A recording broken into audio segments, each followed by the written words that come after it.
열왕기상 19장 9절에서 18절까지의 말씀을 통해 강한 바람, 세미한 소리란 제목으로 오늘 본문의 말씀을 통해 하나님의 은혜를 사모하겠습니다. 하나님을 모르고 살던 사람이 죄를 회개하게 되는 것으로 예수 그리스도를 영접하고 난 뒤에 그가 살아갈 때에 반드시 가져야 하는 믿음이 있습니다. 여러 믿음이 있겠지만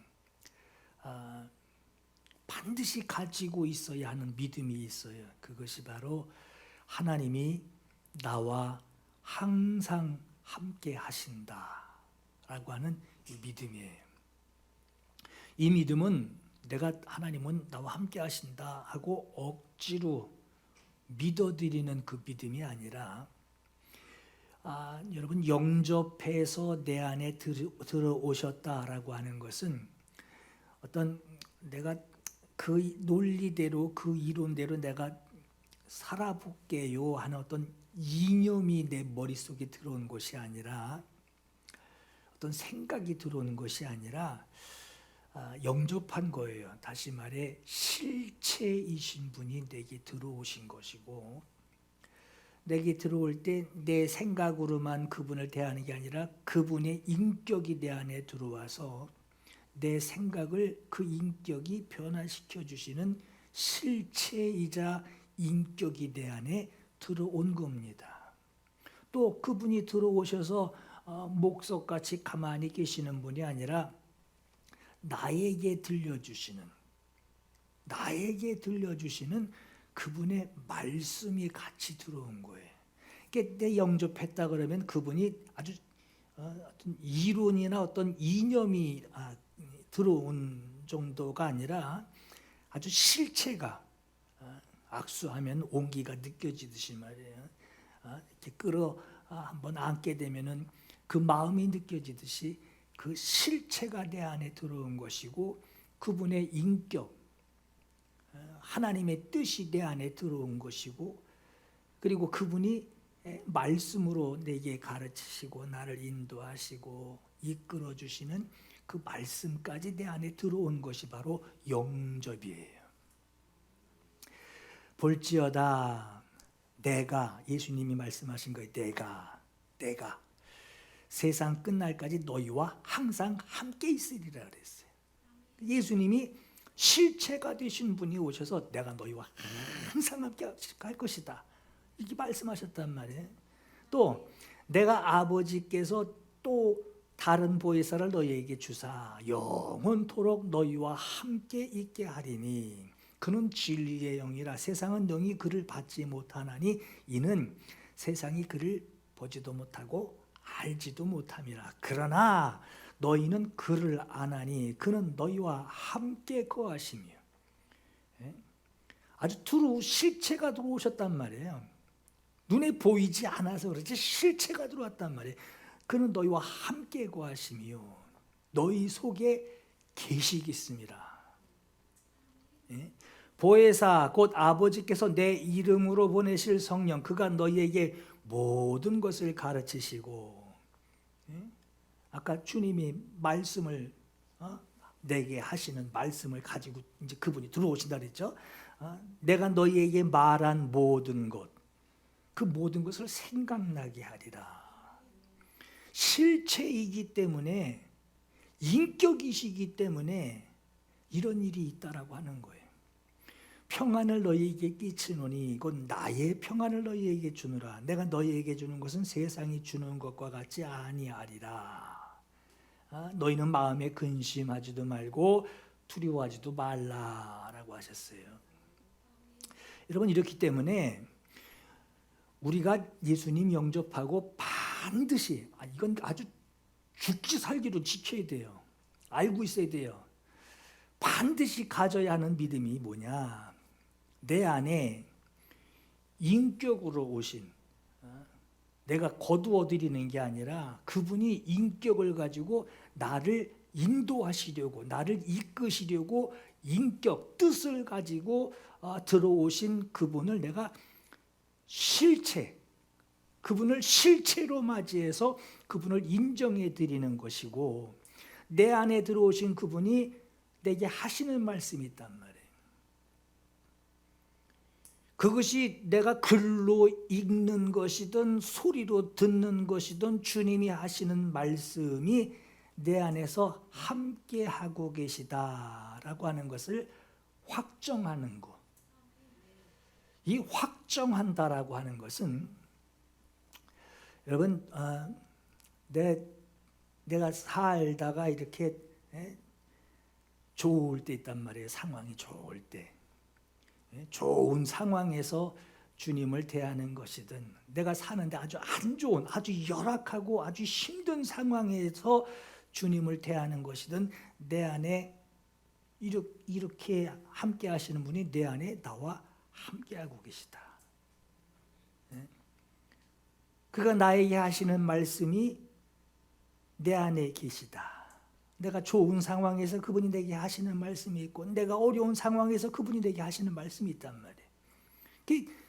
내가 좋든 나쁘든 주님이 나와 항상 함께하고 계시다라고 하는 사실을 내가 확정하는 거.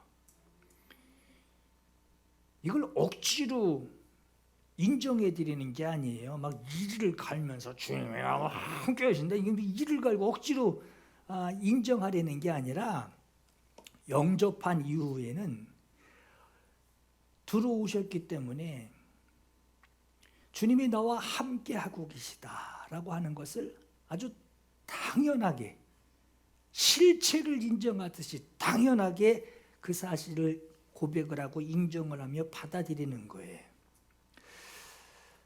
주님을 영접한 이후에 살아가는데 여러분, 여러 상황들을 겪으며 살아갑니다.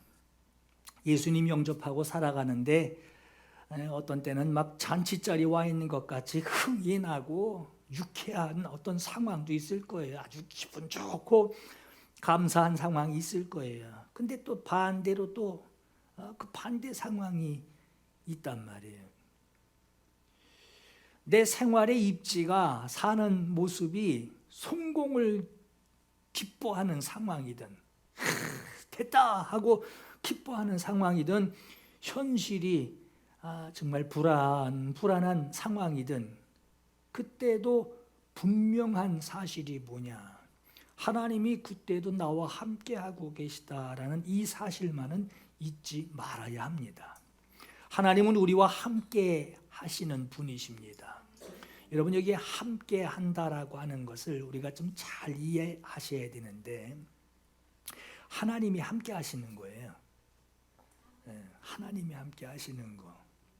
사람들이 오해하고 있는 것이, 함께 하신다, 함께 한다라고 하는 것을 자기가 하나님하고 함께 하고 있는 것으로 이해한단 말이에요. 나 하나님하고 함께 해, 내가 함께 해 드리는 것으로, 하나님과 함께 하는 것으로 이해합니다. 자기가 하나님과 함께 해 드리기를 아주 노력하고 가야 돼, 그래도 가야 돼 하고 노력한다고 해서 내가 하나님과 함께 있다라고 어떻게 장담하겠냔 말이에요. 하나님이 함께 하시는 것이 함께 하는 것인데, 여러분, 검은 머리 팥불이 될 때까지 동고동락하며 함께 하겠느냐 하고선 서약식 하죠. 그렇게 서약하고도요, 그렇게 세상 사람이 그렇게 부부같이 가까이 할 수 없을 세상 사람들인데, 부부도 하루 종일 떨어져 살 때가 있어요. 그렇죠? 팥불이 될 때까지, 검은 머리 흰머리 될 때까지 아주 그냥 기쁠 때나 슬플 때나 뭐 노여울 때나 뭐 이런 얘기해가면서 말이에요. 그런데 그런 부부도 하루 종일 떨어져 살 때가 있단 말이에요. 그런데 여러분, 사람들은 자기가 하나님하고 함께 하는 것, 그 노력하고 있으니까 하나님이 자기와 함께 한다고 생각한단 말이에요. 이거 참 오해하고 있는 거예요. 그런 상태에서 살다가 어떤 일이 벌어지느냐, 자기가 만족할 때는, 자기가 기분이 좋을 때는 하나님이 자기와 함께 하신다고 생각을 해. 그런데 또 자기 마음 먹은 대로 또 잘 되면 괜찮은데 자기 마음 먹은 대로 기대한 대로 되지 않으면 그것 때문에 만족하지 못하고 막 불만이 있고 기분이 나쁘고 막 나 건드리면 하나 걸려봐 이런 상태가 될 때에는 하나님이 자기와 함께하지 않는 것으로 여긴단 말이에요. 말은 그렇게 안 하지만 승승장구할 때는 하나님이 복 주셨어, 하나님이 함께하셨어라고 저절로 입버릇같이 말을 하는데 내가 우울하고 힘들고 어려울 때 남들보다 우세하지 못하고 남들보다 우월하지 못하고 실패자가 된 듯한, 그래서 남 눈치 봐야 되고 주눅들어 있을 때는 하나님이 자기와 함께하지 않는 것으로 여깁니다. 그러나 내가 만족하던 만족하지 못하던 승승장구하던 떳떳하지 못하던 어떤 상황에서도 우리가 소망을 가질 수 있는 것은 내가 예수 그리스도를 영접한 이상, 그분이 실체가 내 안에 들어오신 이상 하나님이 지금도 나와 함께하고 계시고 그가 나에게 방향을 정하시고 나를 하나님의 뜻대로 인도하고 계시다라고 하는 사실이에요.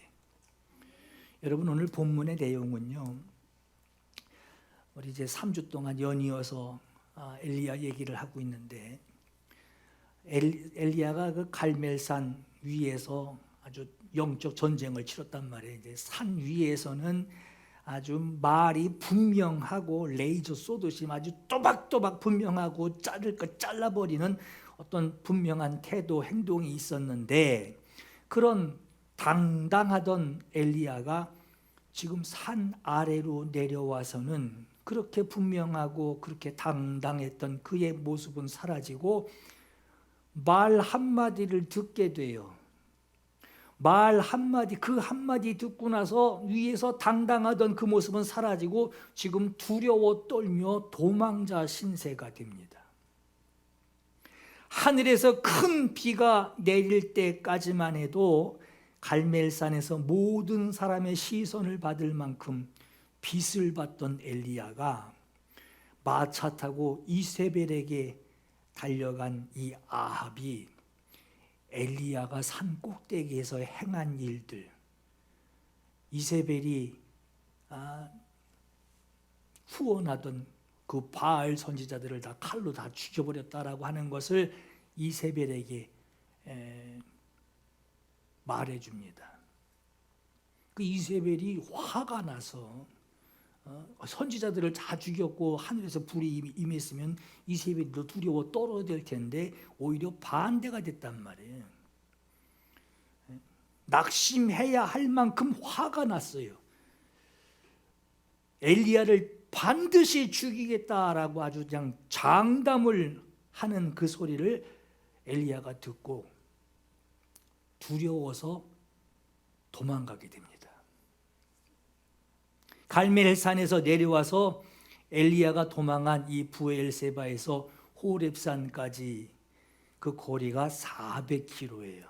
여기서 서울까지가 한 200km 좀 남짓하는데 400km입니다. 걸어서 한 15일 정도면은 도착할 수 있는 거리를 40일이 걸립니다. 얼마나 두려웠고 얼마나 곤고한 그 길을 걸었을지 우리가 상상이 돼요. 엘리야가 호렙산으로 향하기 전에 로뎀 나무 아래에 숨어서 혼잣말을 합니다. 여러분, 로뎀 나무 그러니까 무슨 큰 느티나무 생각하시는데 아주 보잘것없어요. 진짜 작은 거는요, 작은 건 저 드럼통 그쪽 큰 분보다도 더 작아요. 큰 거는 그래도 조금 나무 모습이 있는데 작은 거는요, 그걸 잘라다가 빗자루로 쌀이 빗자루로 쓰는 것이 바로 로뎀나무예요. 이 로뎀나무 아래에 쭈그리고 앉아서 혼잣말을 해요. 로뎀나무 아래에 앉아서 자기가 죽기를 원하여 이르되 여호와여 넉넉하오니 지금 내 생명을 거두시옵소서. 나는 내 조상들보다 낫지 못하나이다 하고 말해요. 하나님, 이세벨에게 내가 죽느니 차라리 하나님이 날 죽여주세요. 하나님이 날 죽여주세요. 어찌 이럴 수 있습니까? 하나님이 날 죽이세요. 나는 내 조상들보다 낫지 못하나이다 라고 말하는 것은 이 모세를 두고 말한 거예요. 하나님께 열심을 다하던 그 모세가 광야에서의 40년을 보내게 됩니다. 40년 동안 광야를 지나면서 이스라엘 백성 60만의 장정들, 거의 대략 200만 명의 이스라엘 사람들 가면서 순종하고 착하게 가면 얼마나 좋아요. 우상 숭배해가며 불순종해가며 반역 일으키는 그 이스라엘을 끌고 하나님 앞에 매번 하나님 앞에 엎드려서 그 이스라엘 백성들을 끌고 40년 동안을 광야를 하나님이 주시겠다라고 하는 그 약속의 땅 가나안 땅에 이르게 됩니다. 얼마나 고생 많이 했겠어요. 그런데 가나안 땅 그 코앞에 와서 정작 모세는 가나안 땅에 들어가 보지 못하고 그 비스가산, 아무도 대동에서 올라가지 않은 홀로 올라간 그 비스가산에서 죽음을 맞이합니다. 그렇게 40년 동안 길에서 충성하고 수고도 아주 엄청나게 했던 그 모세도 가나안 땅에 들어가지 못하고 광야에서 죽었는데, 엘리야 자신도 자기를 보는 거예요. 하나님이 하라는 대로 충성 다했고 두근거리는 가슴 안고 갈멜산에 올라가서 450명 앞에다 두고 전쟁 일으켰단 말이에요. 누가 봐도 불은 물 한 방울도 나지도 않을 것 같은 그 제단에 하나님의 불이 임할 것을 마음에 기대하며 그렇게 충성을 다했던, 열심을 가득 품었던 엘리야가 이제 상황이 죽을 일만 남았어요. 모세와 비교를 해보니 나도 다를 게 없다라고 하는 거예요. 조상보다 낫지 못하나이다.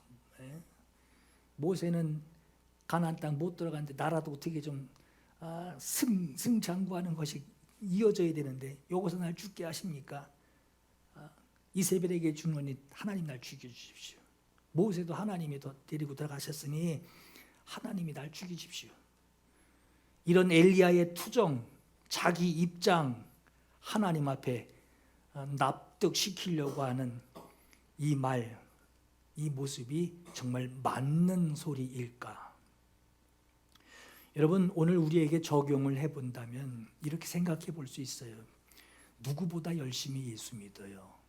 참 교회에 가서 헌신하고 정말 하나님의 일이라면 막 양팔 다 걷어가며 애쓰는 예수 믿는 사람이, 예수 영접한 사람이 사람들 앞에 잘 되면 낙심할 일 하나 없이 승승장구하며 야, 저 사람 하나님과 함께 하나 봐 하는 말을 들을 정도로 복받은 신자라고 하는 그 모델이 되고 겸손하면서 당당하게 살아가는데 그런 모습을 보여주는 게 당연한 것 같은데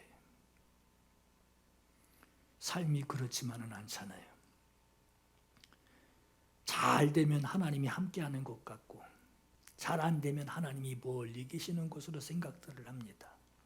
그러나 오히려 하나님은 나와 늘 함께하고 계시기 때문에 당당할 때가 있기도 하고 불편할 때가 있기도 한 거예요. 하나님이 함께하고 계시기 때문에.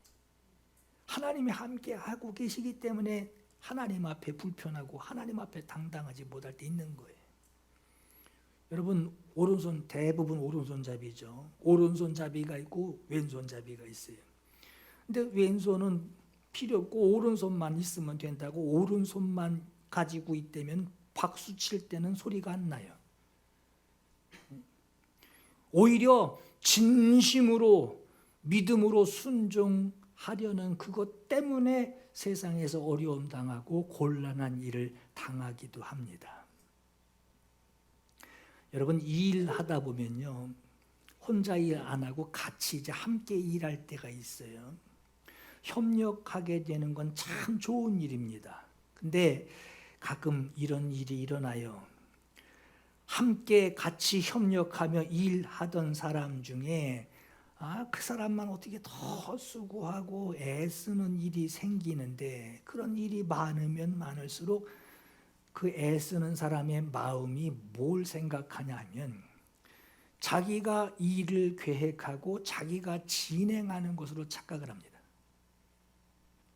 그러면서 자기 인격이 의견이 점점 더 많아지게 되고 자기 생각이 많아지게 되고 자기 의견을 내놨을 때 그 의견에 맞지 않게 되면 불쾌한 그 내색을 여과 없이 드러냅니다.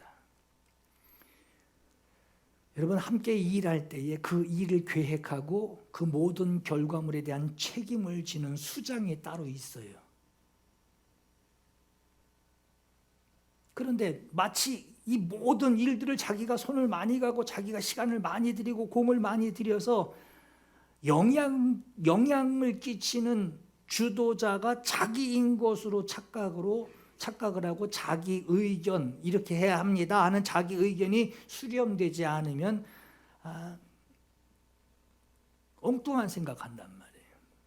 상당히 잘못된 생각을 가지고 있는 것이죠. 여러분, 사랑이 먼저일까요? 능력이 먼저일까요? 여러분 살아가시는데 현대사회는 일단 능력이 있어야 되겠죠. 자격증도 많아야 되고 할 수 있는 것도 많아야지 세상에서 알아주기 때문에 사랑보다는 능력을 먼저 우선시 여기게 됩니다. 그러나 그건 세상 얘기고 성경에는 하나님이 먼저고 부르심이 그 다음이에요. 야, 저 사람 대단해. 뭐 하나 시키면 그냥 끝내줘 하는 사람을 세우신 이가 하나님이란 말이에요. 근데 하나님 부인하고 혼자 단독으로 보이게 되면 이제 의견이 많아지는 거죠. 보세요, 여러분. 하나님이 먼저고 부르심이 그 다음이에요. 하나님의 사랑이 먼저고 그 다음에 그 사랑 다음에 능력이 주어지는 거예요. 어떤 원리이냐? 하나님이 세상을 이처럼 사랑하사, 하나님이 세상을 이처럼 사랑하사 주셨대요. 사랑하사 주셨대요. 사랑해서 주셨대요.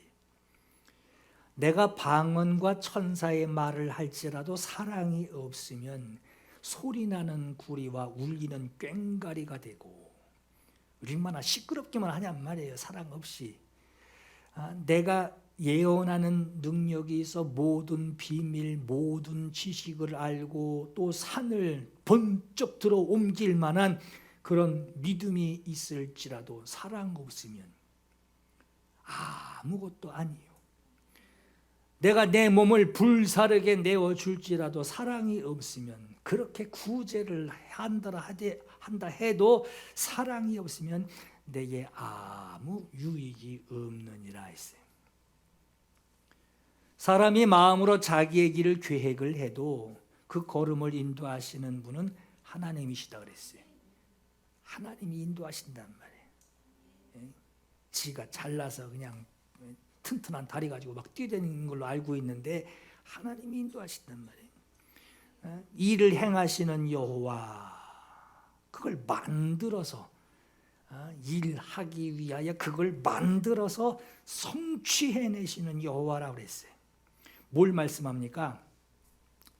네가 하는 말이 내가 지금 이거 하는 건 하나님 위해서 하는 거야 하고 네가 열심을 가지고 그 열심으로 너의 자존감을 세우려고 하는데, 네가 하나님께 열정을 품고 헌신을 하고 시간을 내놓는다 해도 너를 부르시고 너를 쓰시는 분은 하나님이셔. 하나님이 너와 함께 하시지 않으면 네가 나 이만큼 하나님께 받았다라고 하는 것도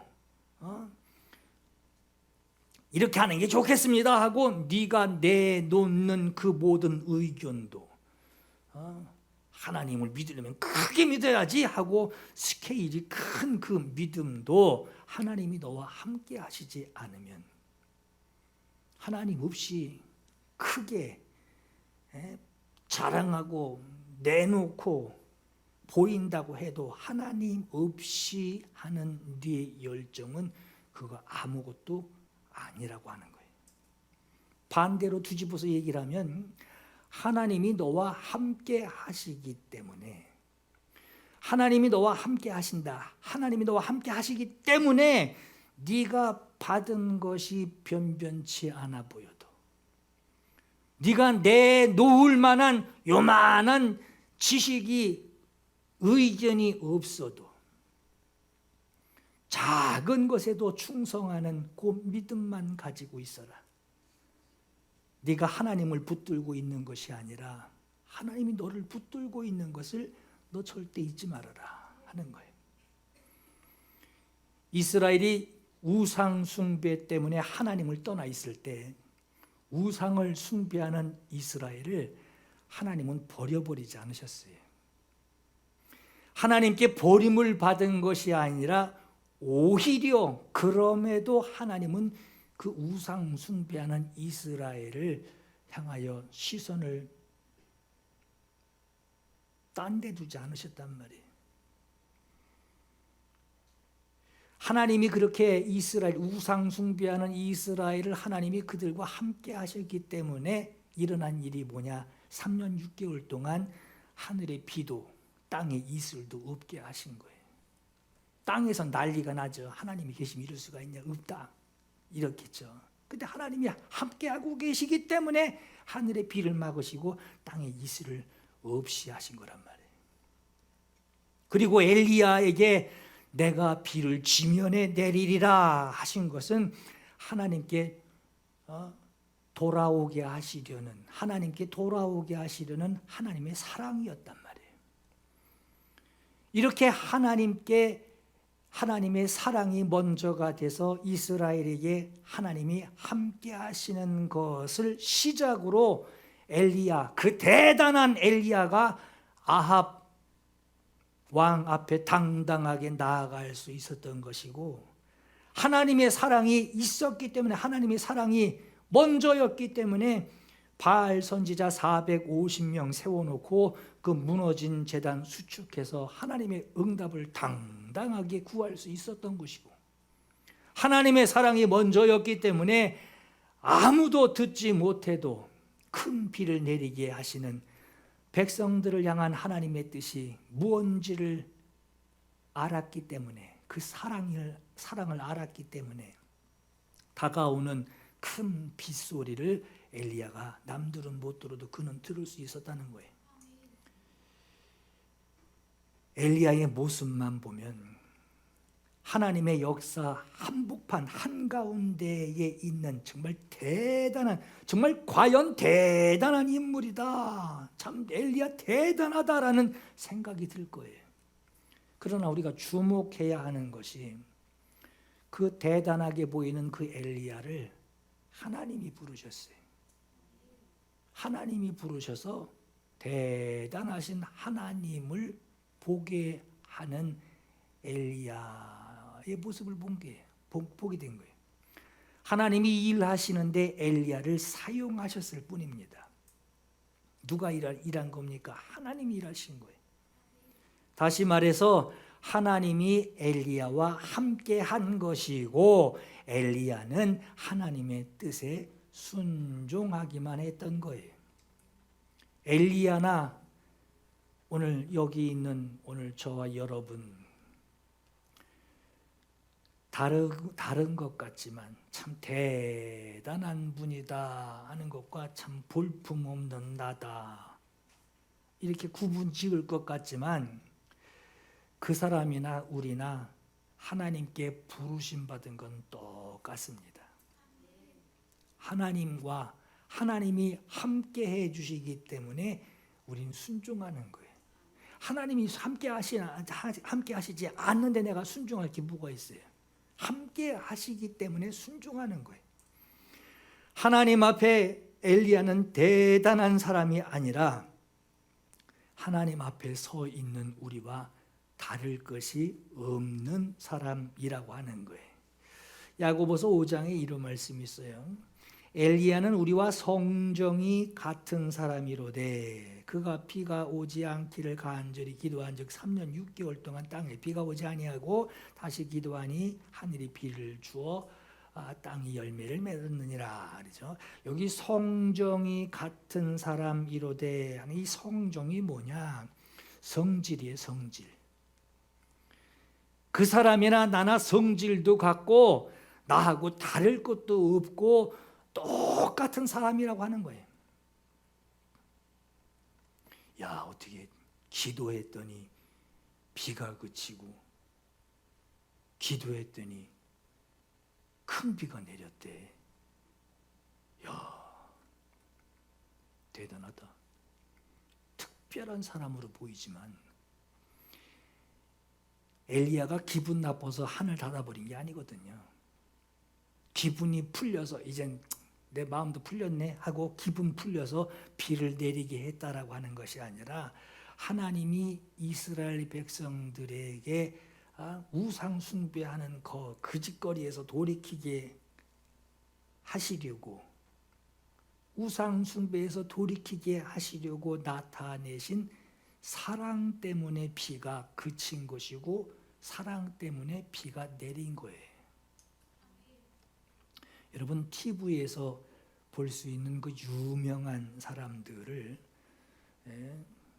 동네에서 보면 이제 와, 연예인이다 막 그러면서 막 그냥 막 난리가 나죠. 뭐 저는 그러진 않지만 관심도 없어요. 그렇게 오는 것도. TV에서 보는 그 유명한 사람들을 여러분 동네 목욕탕에서 봤다고 생각해 보세요.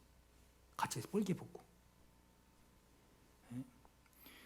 TV에 나올 때는 머리도 막 이렇게 헛바람 넣어가지고 그냥 부해서 막 웨이브도 넣고 반짝이도 넣고 막 그냥 머리에 볼륨도 가득한데 목욕탕에서 본 그 사람 몰골이 머리에 볼륨도 없고 얼굴에 화장빨, 사진빨, 조명빨 다 제거된 얼굴 보게 되고요. 고급스러워 보이는, 야, 저 어디 메이커야? 고급스러워 보이는 그 옷 하나 걸치지 않은 그 사람 보면요. 그 사람이나 나나 목욕탕에 때밀러 온 사람이지 다를 게 하나도 없어요. 예전에 저 부흥 강사 예전에 한번 같이 볼 때마다 참 머리에 기름이 그냥 잘 흐르면서 아주 저 사람은 저 화장실 가서 오줌도 안 쌀 것 같이 말이에요. 그렇게 참 경건해 보이고 말이에요. 막 이런 분인데 목욕탕에서 봤어요. 못 알아봤어요. 머리가 그냥 이렇게 축 늘어져 가지고요. 보다가 너무 신기해가지고 또 보고 할 정도로 아무 차이도 없더라고요. 여러분, 엘리야를 동네 목욕탕에서 만났다 생각해 보세요. 오늘 본문에 나오는 이 엘리야를 목욕탕에서 만났다 생각해 보세요. 그 사람이나 나나 하나님이 불러주셔서 쓰시려고 불러주셔서 목욕탕에 와 있는 것이 아니라면 그 사람이나 나나 뻘거벗고 있는 그 모습이 다를 게 뭐가 있어요? 그게 바로 성정이 같은 사람이로되라고 하는 거예요. 그런데 이 엘리야가 하는 말이 열왕기상 19장 10절에 나는 이제까지 하나님만 열정적으로 섬겼습니다. 그러나 이스라엘 자손은 주님과 맺은 그 언약을 버리고 제단 하나님께 예배하는 그 제단 헐어버리고 하나님께 예배하고 또 하나님께 나아가는 선지자들 예언자들을 칼로 죽였습니다. 이제 나만 남았네요. 선지자로서 예언자로서 나만 남았네요. 그들은 내 목숨마저도 없애려고 나를 불을 켜고 찾고 있습니다. 엘리야가 이 말하는 것을 하나님이 들으시고 엘리야에게 이런 말씀을 하십니다. 너 나가서 여호와 앞에 산에 서라. 아무 산이나 그냥 산 좋다 하고 산에 올라간 하나님 앞에 선 것처럼 산에 올라서라. 그리고 여호와께서 지나가시는데 하고 지나가신단 말이에요. 지나가시는데 여호와 앞에 크고 강한 바람이 산을 가르고 바위를 부수나 바람 가운데에 산 가운데에 여호와께서 계시지 아니하며 지나가셨단 말이에요. 근데 거기 머물러 계신 게 아니에요. 바람 후에 지진이 있으나 지진 가운데에도 여호와께서 계시지 아니하며 또 지진 후에 불이 있으나 불 가운데에도 여호와께서 계시지 아니하더니 그 후에 아주 쬐끄맣게 들리는 세미한 소리가 있었대요. 여러분이 세미한 소리가 뭘까요? 엘리야야, 네가 어찌하여 여기 있느냐 물으세요. 네가 어찌하여 여기 있느냐.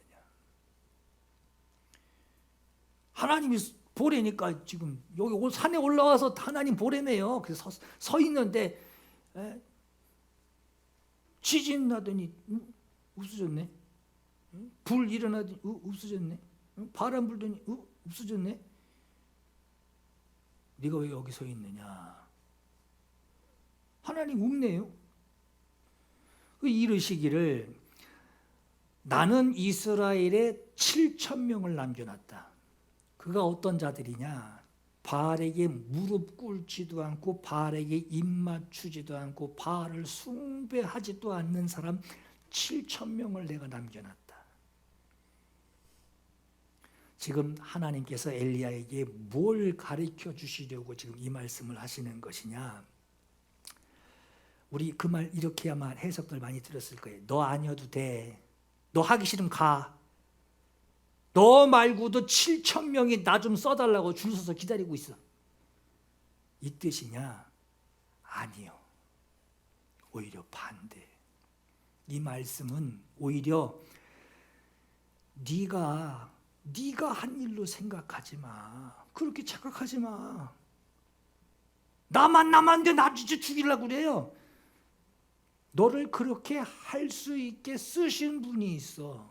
네가 한 걸로 착각하지 마. 너를 쓰시는 이가 하나님이야. 그 하나님이 너와 지금도 함께하고 있어. 너를 인도하고 있고 앞으로 하나님이 하시는 일이 너에게 계속될 것이니 너 여기 쭈그리고 앉아 한숨 쉬며 착각하지 마. 이 말씀을 하고 계신 것을 우리가 들어야 돼요. 여러분 보세요. 아까 말씀드렸지만 여호와께서 하나님께서 지나가십니다. 강한 바람이 산을 싹 가르며 바위를 부수는데 하나님이 거기 머물러서 나 여기 있다 하고 머물러 계시지 않는다고 그래요. 여러분 잘 들으세요. 지진이 납니다. 지진 후에 하나님은 그 지진 한가운데서 내가 지진 냈다 하고 거기 서 계시지 않는단 말이에요. 또 지진 후에 불이 납니다. 근데 그 불이 있는 그 자리에 하나님은 여기 계시지 않고 거기 정지해 계시지 않고 지나가신단 말이에요. 하나님은 정지해서 앉아 계신 분이 아니라 운동력이 있어서 움직이시는 분이십니다. 하나님의 말씀은 살아있고 활력이 있어. 옛날 개역 성경에는 운동력이 있어 이렇게 나오죠. 하나님의 말씀은 살아있고 활력이 있다는 거예요. 여러분 예수님 만나려면 어디 가서 만납니까? 예수님이 이 땅에 오셨어요. 세상에 오셨어요. 베들레헴 구유에 누워 계신 것을 알고 동방박사들이 주님 찾아갑니다. 근데 지금도 거기 가면 계신가요? 거기 안 계세요. 요단 강물에 서서 요한에게 세례를 받으십니다. 거기서 전도도 하십니다. 우리 주님 만나려면 요단 강물 가서 거기 서 계신 분 우리가 찾아야 됩니까? 거기 안 계세요. 골고다 십자가에 매달려 계신 분이 아닙니다. 지금도 돌무덤에 들어가서 거기 갇혀서 누워 계신 분이 아니에요. 승천하신 그 감람산 거기 가야지만 주님의 그 영감을 받을 수 있는 어떤 거기 가야만 만날 수 있는 분이 아닙니다. 하나님의 말씀은 살아있고 활력이 있어라고 말씀하고 있어요. 이제는 성령으로 우리에게 오셔서 우리를 만나주시고 성령으로 만나주신단 말이에요. 성령으로 만나주시고 자기의 뜻대로 우리를 들고 역사하시는 분이십니다. 예수께서 이것을 이해시켜 주시려고 설명해 주시는 것이 뭐냐? 요한복음 3장 8절에 바람이 임의로 불매. 여러분, 바람이 지가 날로 가야지 하고 바람이 부는 게 아니죠.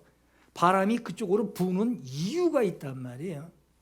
바람이 임의로 불매하면 바람을 불게 하시는 분이 있듯이 그 소리는 들어도 어디서 와서 어디로 가는지 알지 못하느니 누구만 합니까? 불게 하시는 이만 아신단 말이에요. 성령으로 난 사람, 성령이 들어오셔서 성령으로 예수를 만나주시고 성령으로 하나님의 뜻을 나를 끌고 다니시는 그 성령으로 난 사람이 다 이렇다라고 하는 거예요. 하나님이 일하시는 것은 여러분 한 곳에 머물러 계신 것이 아니라 운동력이 있어서 멈추지 않으시고 계속해서 일하시는 분입니다. 여러분, 여기서 영동 고속도로 가다 보면은 가끔 저 횡성 휴게소 들리죠. 이제 거기 이제 자주 내려본 사람은요, 문 열 때, 창문 열 때 가구하고 열어야 돼. 어떤 때는요, 퇴비 냄새가요 확 들어옵니다. 막 숨을 이럴 정도로 들어와요. 그 동네가 더럽다는 얘기가 아니라, 여러분, 하나님이 일하신다. 한 곳에 머물러 계신 것이 아니라 운동력이 있단 말이에요. 한 곳에 머물면 거기 갈 때마다 문 열 때마다 산소호흡기 꽂고 있어야 되듯이 말이에요. 그러나 문 열 때 어떤 때는 꽃냄새 난단 말이에요.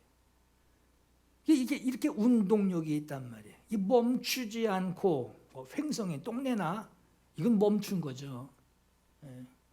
계속해서 일하시는 분이란 말이에요. 그렇게 일하시는 하나님께서 지금 쭈그리고 앉아 두려워하며 하나님 날 죽이시오, 날 죽이시오. 모세 죽이셨듯이 날 죽이시오 하고 낙심하고 있는 이 엘리야에게 하나님 물으시는 거예요. 내가 운동력이 있어 역사하고 있고 너를 지금까지 네가 대단해서 네가 한 것까 생각하는데 내가 너를 부르고 너를 거기 갖다 놓고 너를 그렇게 그 말하게 하고 너를 그렇게 기도하게 하고 선포하게 하고 큰 빗소리를 네 귀에 들리게끔 내가 너에게 그렇게 역사한 내가 한 것인데 쭈그리고 날 죽이시오 하고 있으니 너 어찌 여기 있느냐? 나 운동력이 있는데 넌 여기 왜 머물러 있느냐? 너는 왜 지금 아파하고 있고 모자라다 그러고 부족하다고 얘기하고 이렇게는 못 살겠다고 너 왜 거기 머물러서 그러고 있느냐? 내가 너를 불렀으며 내가 너를 쓰는 너의 하나님인데 너 왜 거기 머물러서 그렇게 한숨 쉬고 있냐? 네가 한 것 같이. 네가 어찌하여 여기 머물러 정지하고 마치 네가 수고한 것에 대해서 아무 의미 없네, 아무 의미 없네 하고 그러고 누워 있느냐? 아직도 네가 가야 할 길, 네가 끝난 게 아니고 너를 이끌어 여기까지 데리고 왔듯이 너를 끌고 또 갈 네가 해야 할 일들, 네가 해야 할 일들을 주시는 하나님이 너를 끌고 가 네가 가야 할 길, 네가 내가 네게 하게 하는 일들이 남아 있는데 네가 갈 길 다 가지 못할까 염려하노라. 하나님이 나와 함께 하시고 하나님이 인도하고 계시는 것을 나타내야 하리니 또 일어나라 하시는 거예요. 가끔 막 다리 휘젓고 마트에서 휘젓고 막 저거 사내, 저거 내 거야 하고 그 정당해 보이죠. 왜? 엄마니까, 아빠니까 하고 정당해 보인단 말이에요. 근데 하나님이 하실 일이 있대요. 야, 이렇게 못 살 것 같는데 일어나려는 거예요. 하나님이 또 하실 일이 있다는 거예요. 오늘 우리가 고백해야 하는 믿음 뭡니까? 하나님이 나와 함께 하신다. 내가 하나님하고 함께 한다? 지가 뭐 하는 것 같아요. 저분 하나님 참 대단해. 믿음 대단해. 자기가 하는 것 같단 말이에요. 그러나 우리가 분명히 믿음 고백해야 될 것이 뭐냐? 하나님이 나와 함께 하신다. 이 믿음이 여러분들에게 있기를 축원합니다. 바울은 그가 겪은 여러 일들이 있어요. 저 대단한 바울, 아니 그림자만 봐도 말이에요. 그냥 귀신들이 막 떠나가는 이 대단한 사람. 근데 그 바울이 겪은 일들이 있어요. 바다에서 죽나 보다. 저 사람 돌에 맞아 죽었네. 할 만큼 죽을 고비가 수도 없이 많았을 그 일을 겪은 바울이 이 한 가지 믿음은 분명했단 말이에요. 내가 이미 얻었다 함도 아니요 온전히 이루었다 함도 아니라 오직 내가 그리스도 예수께 잡힌 바 된, 보세요. 내가 주님을 잡은 게 아니에요. 주님이 날 잡으셨대요.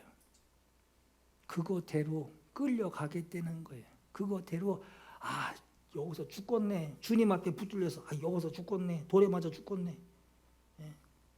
바다에 빠져 죽겠네. 표류하다 죽겠네. 하나님은 계속 끌고 간단 말이에요. 예수께 잡힌 바 된 그거 잡으려고 정지해 있지 않고 간대요.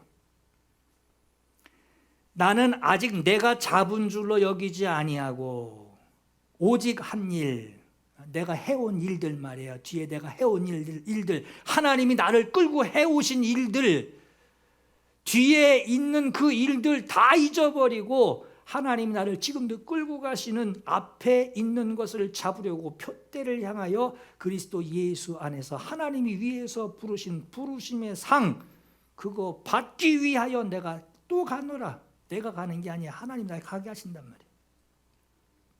참 멋있는 말 같죠? 우리 고백이 되어야 됩니다.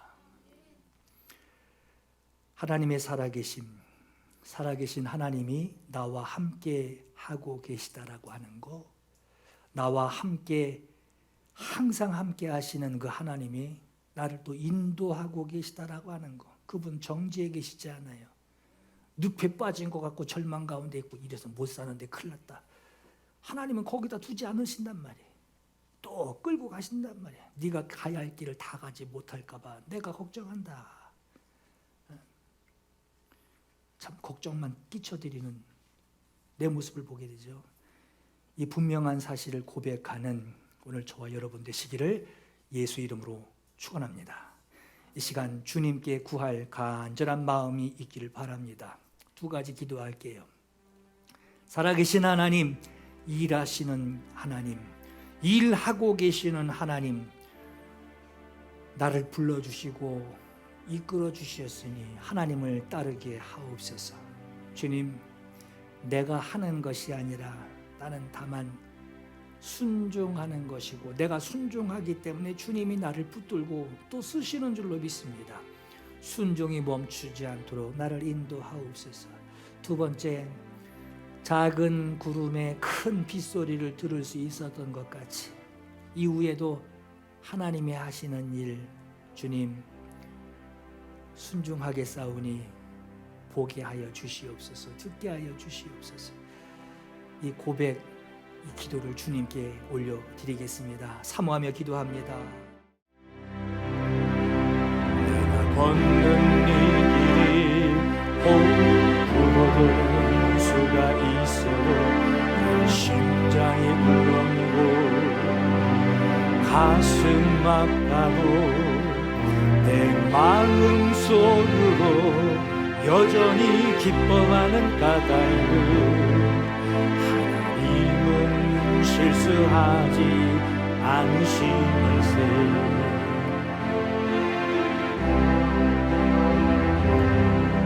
내가 세운 계획이 혹 빗나갈지 모르며 나의 희망도 없이 쓰러질 수 있지만 나 여전히 인도하시는 주님을 신뢰하는 까닭은 주께서 내가 가야 할 길을 잘 아시면서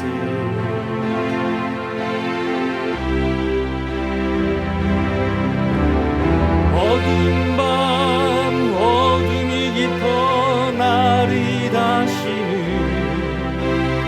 밟지 않을 것 같아 보여도 내 신앙 부여잡고 주님께 모든 것 맡기리니 하나님을 내가 믿음일세. 지금은 내가 볼 수 없는 건 너무 많아서 너무 멀리 가물가물 얼음 거려도 운명이 오라 나 두려워 아니하리 만사를 주님께 내어 맡기리 차츰차츰 만기는 거치고 하나님 지으신 빛이 뚜렷이 보이리라. 가는 길이 온통 어둡게만 보여도 하나님은 실수하지 않으신다네. 차츰차츰 안개는 거치고 하나님 지으신 빛이 뚜렷이 보이리라. 가는 길이 온통 어둡게만 보여도 하나님은 실수하지 않으신